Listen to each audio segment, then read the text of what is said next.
Joburg is absolutely miserable today. Grey skies and the clouds are crying, not unlike a bunch of softcocks in my comment section. But there is a food group that solves all of life's problems. It's called pizza. Not any pizza, Neapolitan style pizza. And that, my friends, is how we land up at NAPZ in Rosebank. I'm not mad about the center, I won't lie.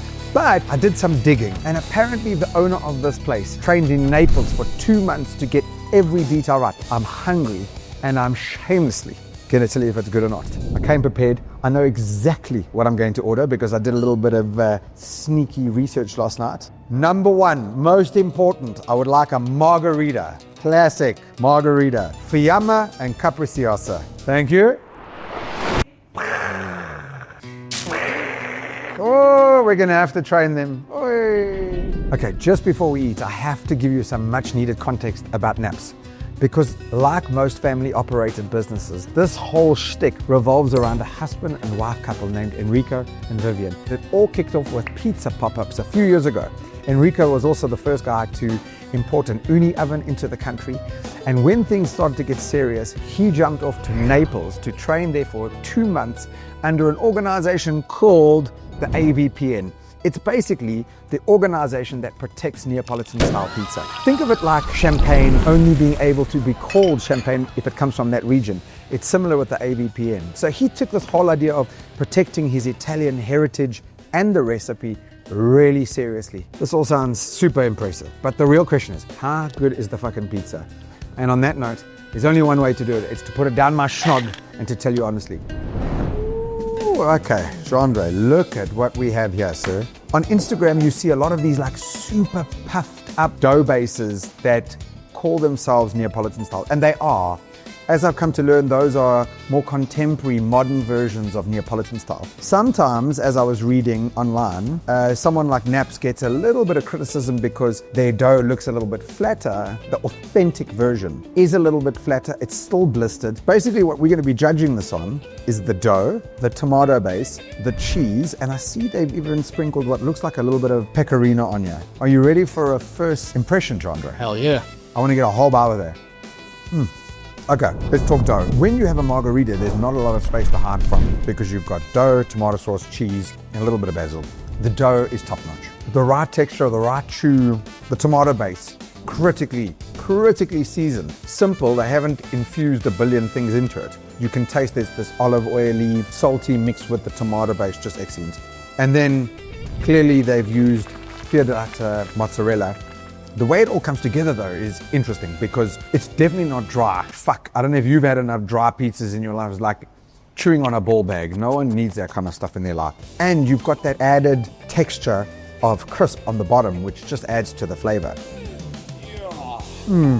At 149 Rand, if you order in store, this is a steal. Okay, Jean-Andre, I just want to know if this beats the crap you usually put down your chuck. I think taste is going to be the great equalizer here. Hot damn. Beautiful balance.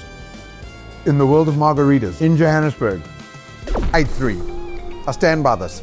Those fuckers from the pizza chains have ruined us. That is an abomination of what they call pizza.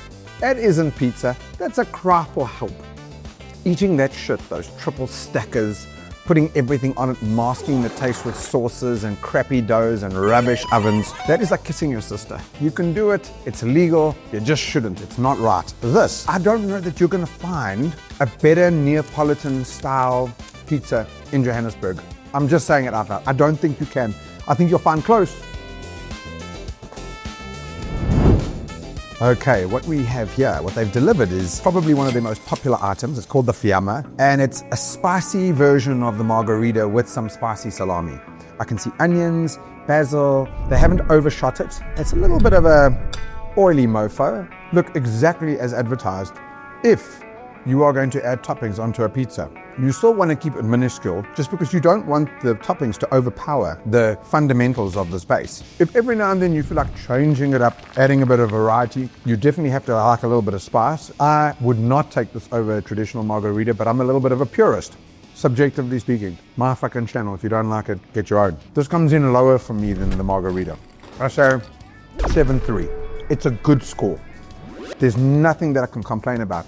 but adding a few of the extra things takes away from that mix: dough, tomato-based, cheese, basil. But I also like my women to be women and my men to be men, so you can call me old-fashioned. Okay, Mr. Pizza Hut, tell us, toppings or no toppings? Toppings all the way. It's the spice of life.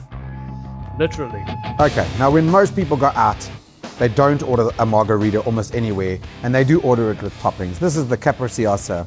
What I can see on here is artichokes, some olives, mushrooms, and ham. You know, a Regina that went to private school.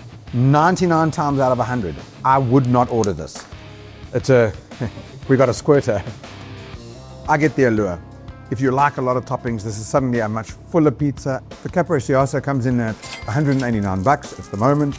If I'm honest, the reason why I don't like these pizzas compared to the margarita is now everything's competing with each other. The artichokes are fighting with the olives, you barely taste the ham, and so it's taken away from the star of the show, which is really the base, the tomato, and the cheese. 6-8. The thing is, there's nothing wrong with this pizza. The ingredients are all phenomenal, but everything's fighting with itself. It's taking away from the classic vibes of why Neapolitan style pizza is so epic. The whole beauty of this place is its simplicity. Could they make a business out of just selling margaritas only? I don't think so. This pizza exists to deal with the other 9,000 slackers that need their whims to be met.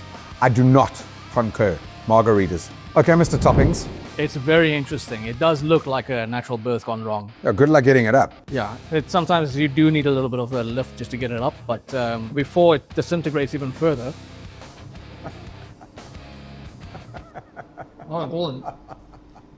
Even I have limits. That was epic. This looks like a flappy breast after 13 natural pregnancies. It's worn, this thing. This is what we do to pizza. That's some mileage. Look, if you care about proper food, someone wielding their craft, then NAPZ is for you. This isn't some pizza designed in some corporate boardroom. This is a mom and pop shop caring about all the finer details. Fermentation, dough, ingredients, process, heat, you name it, all the things that makes a pizza good. This place is soul. This is one-on-one. These are the places that we should be supporting. For me, it gets the hungry and shameless seal of approval. But I'm so curious, what do you think? Are you gonna come visit? Let us know in the comments section.